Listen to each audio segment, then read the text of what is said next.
Yo, what's up, everybody? I'm Marcus. I'm Ryan. And together, We are the Northwest Sports Fanatics. Back at you with a new video. It's the best time of the year, the 2019 NFL Draft. Round 1 is tomorrow. We're going to go over the top 5 picks that are the best fit to the Northwest Sports Fanatics. Plus, we're going to sprinkle in just a little bit of the Washington Redskins and the Philadelphia Eagles. Hey, man, this is the most exciting time. Well, second most exciting time. Well, actually, yeah, second most to me, because I go Super Bowl draft and then the start of the season. Right. But I'm interested in this year's draft because, like I said, I'm a huge college football fan. Me too. So the majority of these players that's going to get picked, we've already seen play, and we have grown a certain fondness to these individual players. So we want to see where they end up. Right. For sport fanatics like us, the NFL is 365 days of the year. Big facts. All right. This is not a time when the Super Bowl ends and we sit here wondering, oh, do we need to switch to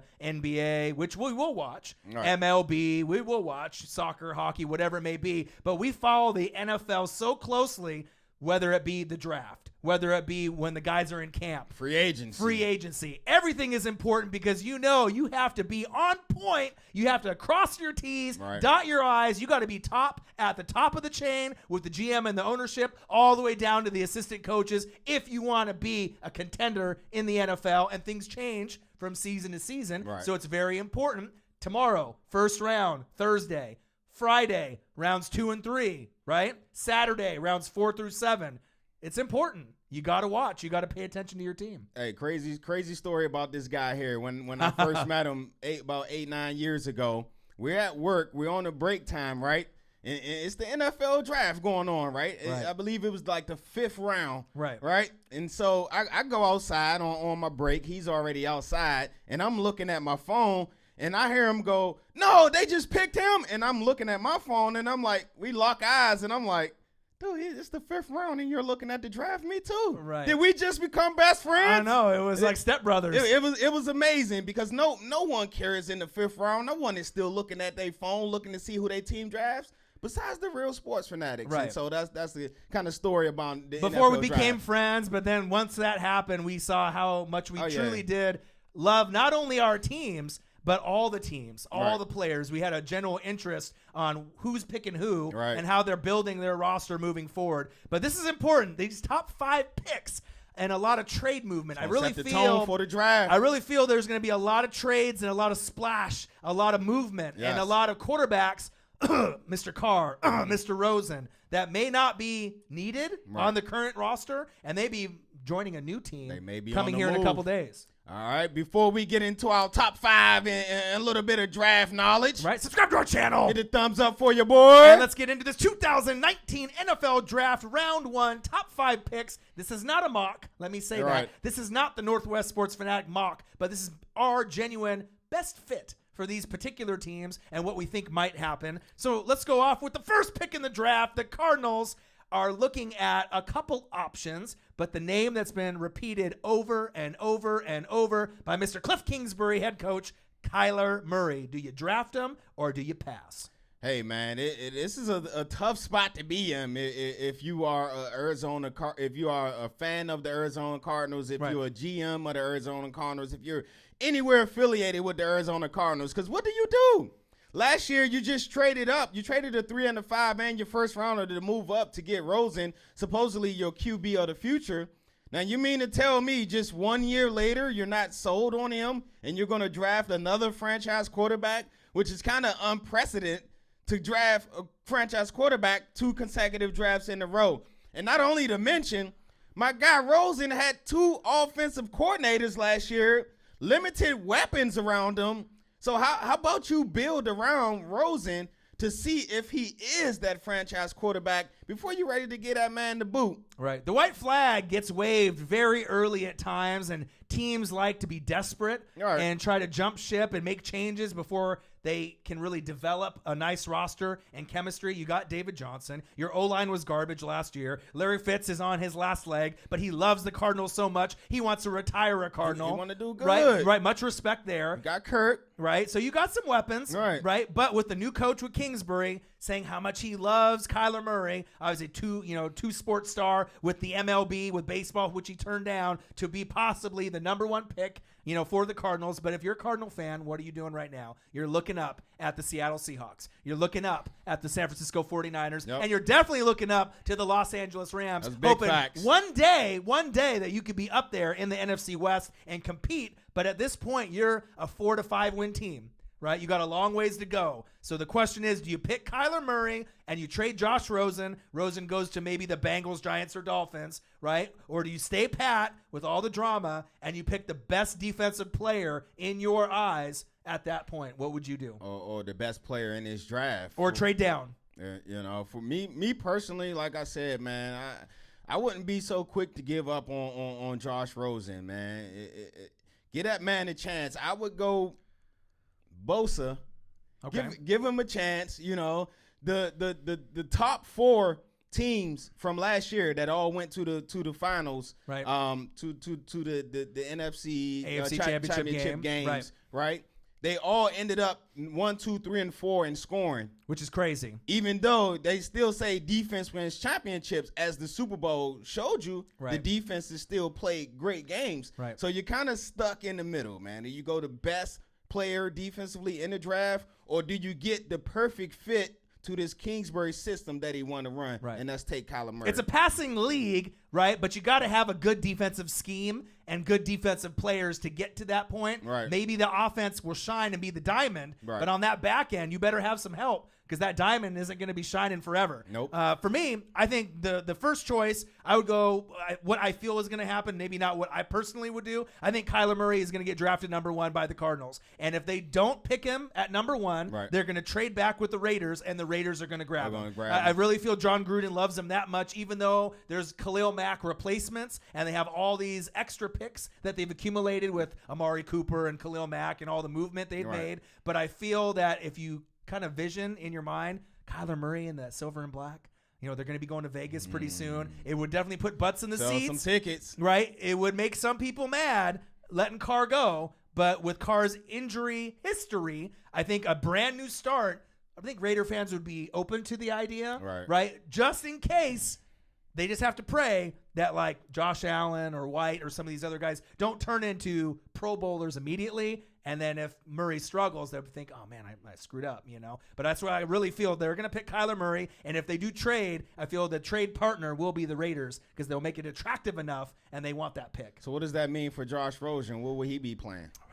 Well, the teams that need a QB, Redskins, right? Giants. Dolphins, Bengals. Those are the main ones, and that's kind of where the chatter is going, where there are draft picks that are linked to these teams. For me, if he does go to any of those teams, I know Redskins have been in the chatter. We don't know if it's smoke, if it's true or not. I like the Dolphins. If the Dolphins can grab him, I think that would be the best fit for him. It's a warm weather team. You know what I mean? He's an intelligent guy. He definitely has a little attitude, but I feel with that roster, with the Patriot, coaching staff, some of those guys coming over now, you know what I mean? They might be able to help him settle down and boost that ego, maybe not from his head being so big, and have him learn a system. I think he could succeed there. A little bit easier than maybe on a team like the Bengals with a tough division. Obviously, with the Dolphins playing the Patriots, that's tough. But as far as moving forward, Tom Brady isn't going to be there forever. No, he ain't. I do like that Dolphins fit for Josh Rosen if he does go somewhere else. Yeah, me personally, I like his fit on the Giants, man. If he goes to the Giants, it gives him a nice young core of Shepard, who they just re-signed, and he got him at wide receiver.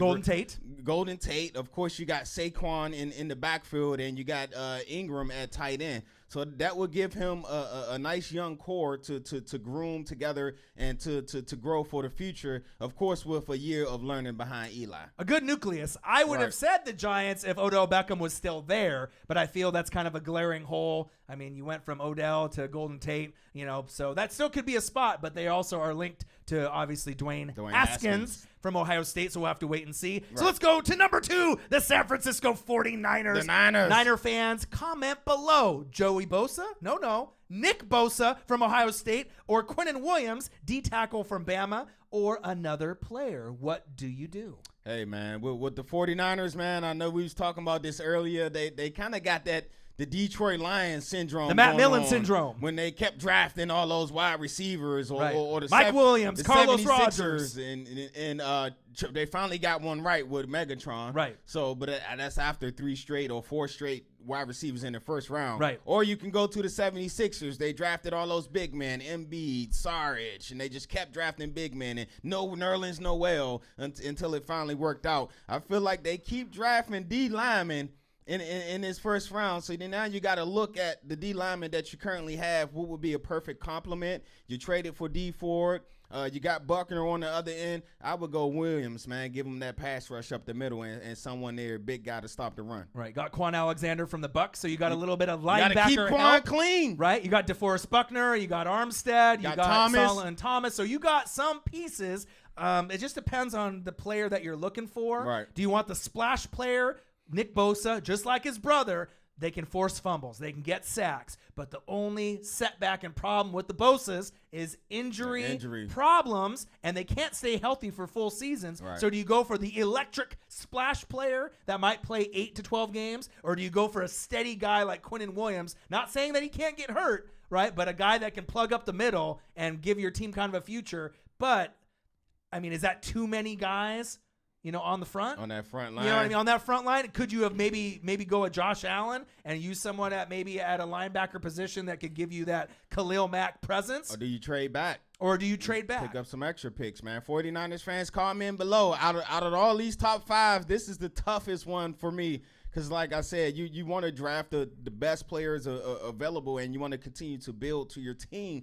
But, man, you can't keep drafting the D-line 5 years in a row. Right. Well, what about the rest of your team? Right. So possibly maybe trading back. What y'all think, 49ers fans? Yeah, comment below. For me, I like Quinnen Williams 1. Yep. Right? Josh Allen 2. Right? Linebacker from Kentucky. Right? But I think the player they are going to pick is Nick Bosa. Yeah. I kind of feel that they like him, even though he is kind of outspoken. San Francisco, they may accept him as a player, they may not. Right. But I feel that I can just kind of envision him in a 49er uniform. And if they're willing to take the splash plays, even if he can't make it a full, 16 games, that maybe that's what the risk they're willing to take. All right, we got the Jets up next, I believe. You're right. Number 3, we got the New York Football Jets. Not the Football Giants, but the Jets. Jets.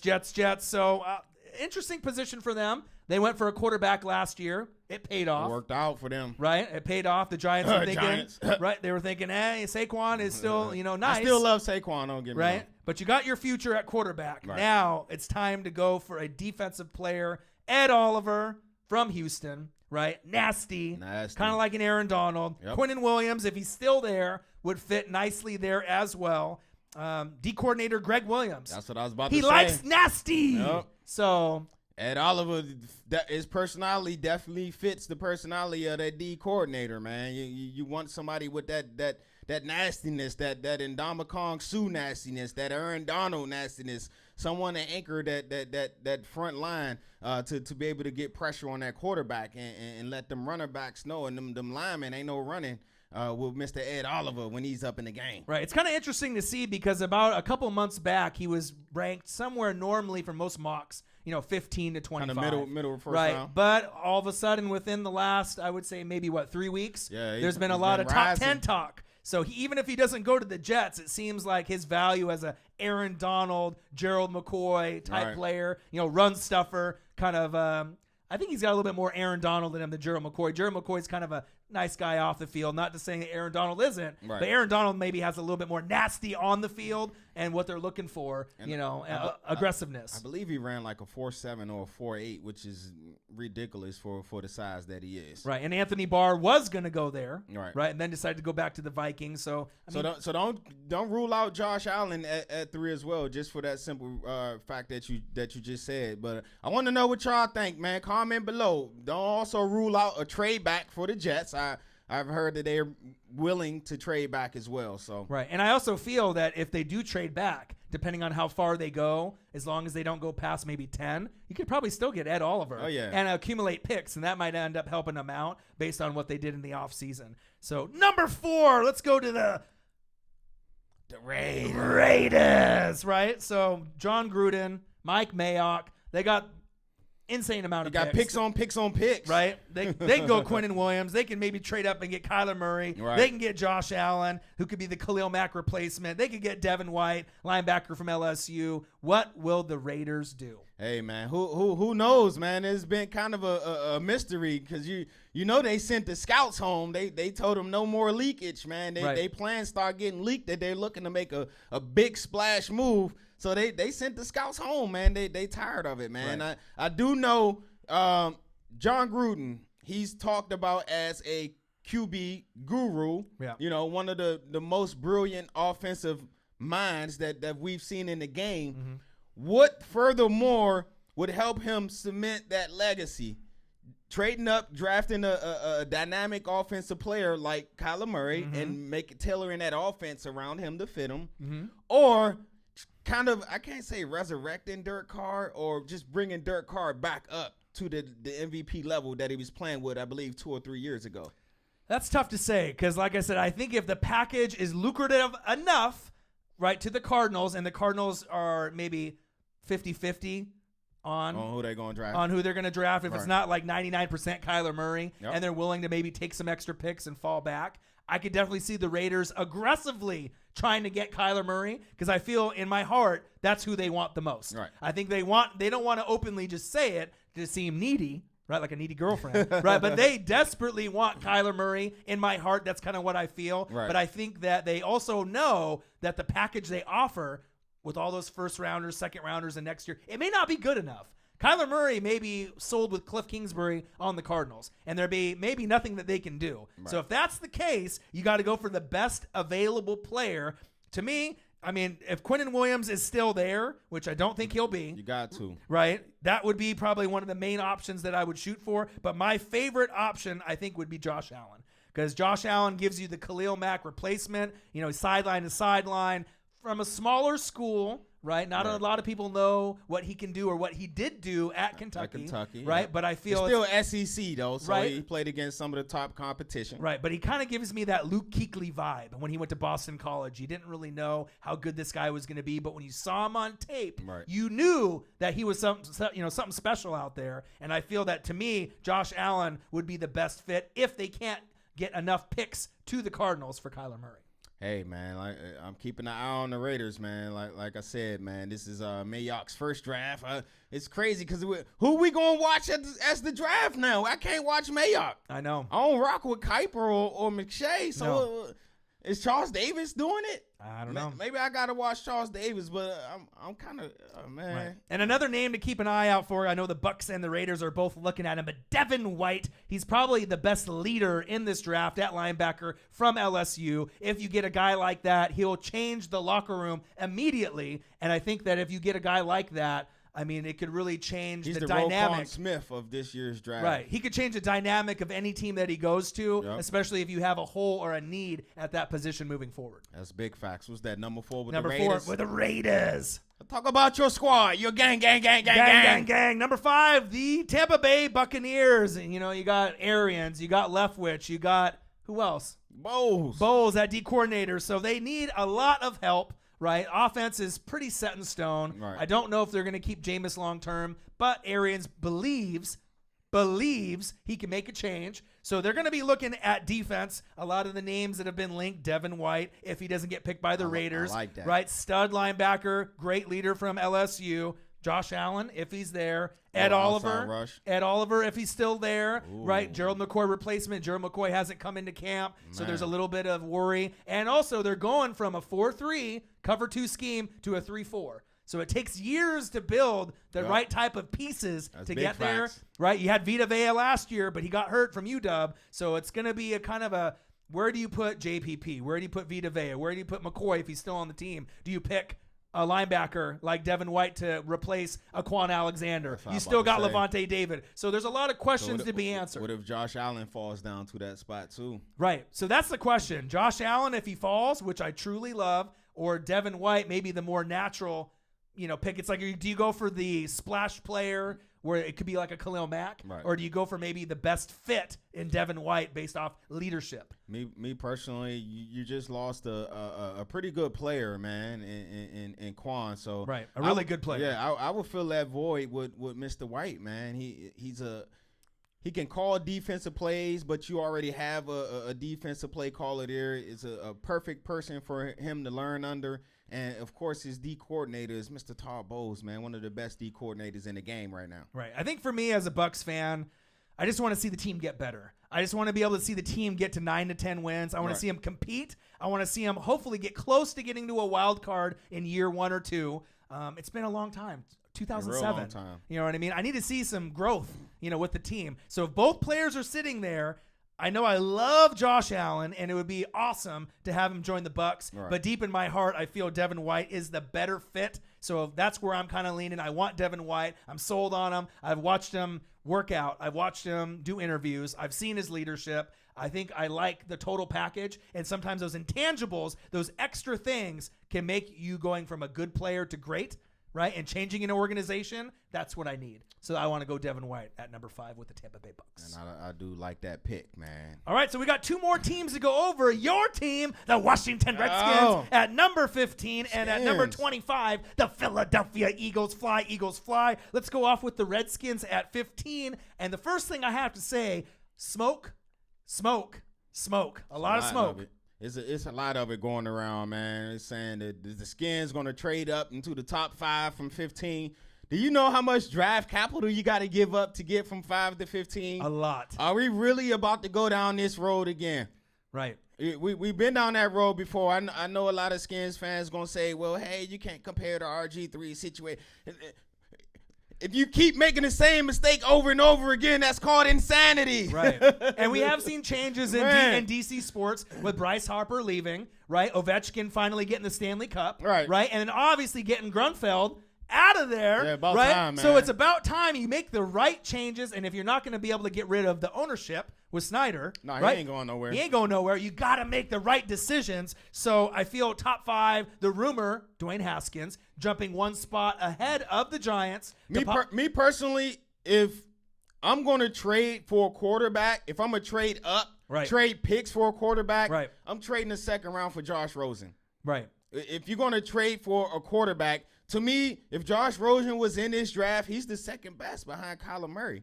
Yeah. So why would you give up that much draft capital that is going to deplete your ability to build depth, your ability to add quality players for the future by drafting up and taking Haskins? I'm not really sold on a lot of these QBs in this draft.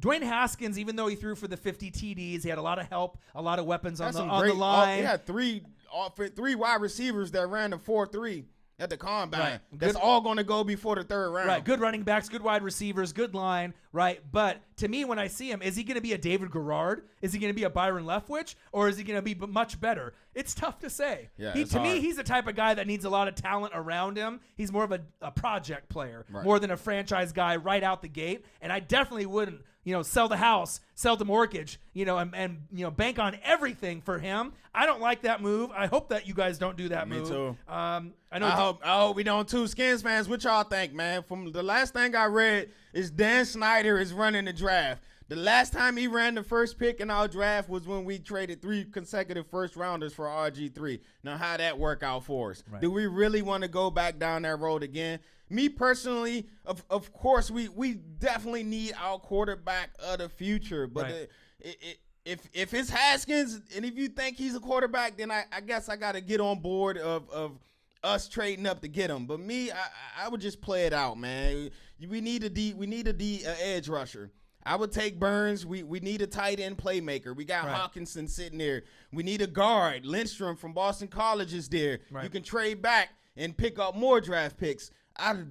We have too many holes on our team for us to give up 3, 4, 5 draft picks for one player. Right. I think the most believable scenario with all the smoke, right, You stay pat at 15. You don't go Haskins. You don't go Daniel Jones. You don't go Drew Lock. You don't go Greer. You don't go for any of those guys, especially when you look at next year and the following year when you have guys like Trevor Lawrence, Justin Herbert. There's a lot more. There's a lot of guys going to be coming out that are going to be more suited to be that franchise guy. Right? So Brian Burns, DN, Florida State, I feel both of us, if you've watched the tape, this is the guy that reminds me kind of an Alabama-ish type player that just so happened to play on Florida State, that can make a presence on the edge, can get to the quarterback, and who is going to benefit the most with this pick? Ryan Kerrigan. Yep. And Ryan Kerrigan has been your best player consistently, top to bottom, besides your tackle. Oh, my D tackle, Jonathan Allen? No, your O tackle. Oh, Trent Williams. Right, Hall of Famer. My bad. Right, so obviously you got the Hall of Famer on that side, but as far as defense consistency, Ryan Kerrigan needs a buddy. Yeah, what I mean? He needs a guy on the squad to help him out. You haven't really had one. I mean, we tried to do him in the Arakpo thing. Arakpo kept getting hurt, and we had Preston Smith, which Preston Smith isn't bad. He'll pressure the shit out of your quarterback, but he won't sack him. Right. So if you look at his end of the year rankings, PFF always rank him. He's in the top 10. Mm-hmm. But when you look at his sacks, he's got 4 sacks and he's got 6 sacks, and you're like, hold on, man. He just lacked that initial speed burst that Brian Burns can give us coming off that edge. And he should be sitting around that spot. I mean, I know the Lions around that 8-9 mark are kind of possibly going to be looking at a similar type of player. Right. So we'll have to kind of wait and see if they trade back or you trade up. But I feel that's the most natural fit. But if you guys go for a player not named Brian Burns and you guys go wide receiver to give you some depth, to give you some weapons, who would you go for?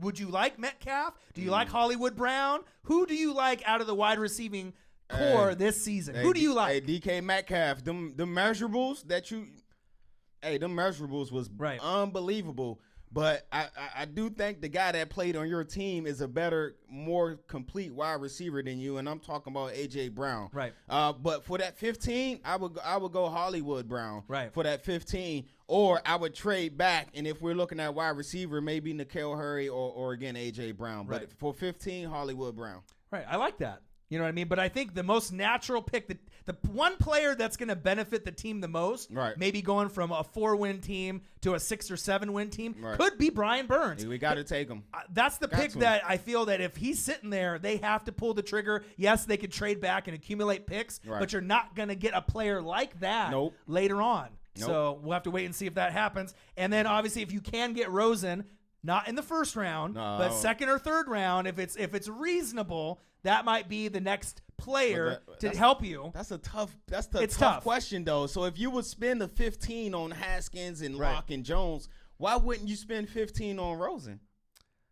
I don't know. Maybe because some of them are feeling that he's damaged goods, even though so you got to repair him and put him back together and get him back because he's got an ego, and you know what I mean. And he maybe is hard to coach, right? But you've gone through so much turmoil on the Cardinals with your O line was garbage, right? And you haven't had a lot of weapons healthy, right? Is he damaged goods? Can he still play? I mean, out of all the QBs that went in the draft, if you had to maybe do a remock draft, he would probably be picked last out of all the QBs, right? That got drafted last year. But I still feel there's hope for him. No, it has to be the right organization if you're going to invest, though. That's big facts. And let's go. For some strange reason, I want to talk about the Eagles. Right, the Philadelphia Eagles, one of our most What's up, Eagles fans? Fly Eagles Fly, the #1 fan base for our channel. At number 25, there's a lot of scenarios that could happen. You could trade up. You could trade back, but you have a lot of glaring holes that need to be filled. What do the Eagles fans think? Comment below. Yeah, comment below. And what below. are they going to do? What I think they're going to do, I can see them drafting the running back from Alabama, Josh Jacobs. If they don't go for the running back, I can see them possibly kind of trading back to pick up some more picks or going with the best available safety. Okay, so that's 2 options right there. Obviously, Jonathan Abrams, safety out of Mississippi State. Yes. He's a senior, right? Rodney McLeod is coming off the injury. Right? Free agency in 2020. So he's not going to be there that much longer. So you could pick a guy like that. You could get a running back like Josh Jacobs, which would be a natural fit. But I think the glaring need right? That they look, or maybe not looking 100%, right, in the first round. But offensive line, right? They're little, they need a little bit more, need some depth, right? Or the D line. So some names to look out for. You got Jerry Tillery from Notre Dame. Okay. Right, D tackle. I do like that pick. If he's available there. Right. I don't know if he will be, but I do like that. You got Jeffrey Simmons, another D tackle. He's amazing. He tore his ACL, so I do believe he's going to miss this whole complete year. But if you could put him on the back burner, hey, that he's a player. Right. He's a player. On offensive line, Eric McCoy, offensive lineman from Texas A&M. That could be someone that they're looking at. But my favorite, and I think the pick that would be the smartest for the Eagles moving forward, Carson Wentz and the rest of them, even though Donovan McNabb says if Carson Wentz doesn't get him deep in a couple years, they need to draft another guy. Don't listen to McNabb. You smell that? Yeah. I think that's the haterade. Yeah, I think McNabb was a little salty. He's full of that haterade. I think he's a little salty because we know Wentz is the future, and he's going to be the guy that's going to be there long term. Cody Ford, guard from Oklahoma, if he is available. I do like the Josh Jacobs move if he's there, but I think the Raiders are going to be kind of looking at him around that same kind of window with one of their picks. Right. So if they want to jump him, kind of like they did with the Cowboys with Goddard, if you want to be able to jump a pick, you could do that with Jacobs. But I think Cody Ford, Oklahoma guard, look for him being picked by the Eagles. I think that would be a very smart pick for them moving forward because he could be an immediate starter. Right. You could plug him in, and I think it would be able to give him the depth that they need, or they could go for someone like that in the second round. But Cody Fords don't just grow on trees. Hey, I love the Cody Ford pick to the Eagles, man. So Eagles fans, comment below. Yes. Cody Ford, Jerry Tillery, Eric McCoy, Jeffrey Simmons, Josh Jacobs. That's your boy No. And also comment below, man. Who is your team and who would you like for your team to select with their first round pick tomorrow? Right. And then we'll try to follow up with maybe a second round, preview of maybe some teams that we're looking at. Obviously, if we had more time, we would be able to go through all the teams. Right. But comment below. We're really interested to see who your team is going to draft, in your opinion, who is the best player in this draft, right? And how many trades, comment below, are going to happen in this first round. Is it over, under 4 or more? That's where I'm thinking. 4 or more or 4 or less? You said 4 or more. I'm going to go 3. 3 trades. 3 trades. It's going to be crazy. So make sure you subscribe to our channel. Hit the thumbs up for your boy. And comment below anything and everything NFL related to your team for this NFL Draft 2019 Round 1 edition. Oh, we lit. I'm Marcus. This is my guy, Ryan. I only got one question. Who you know talk sports like us? Northwest Sports Fanatics. Draft time. Eagles fans, I ain't gonna forget about you. Come on, man. Slim Leroy.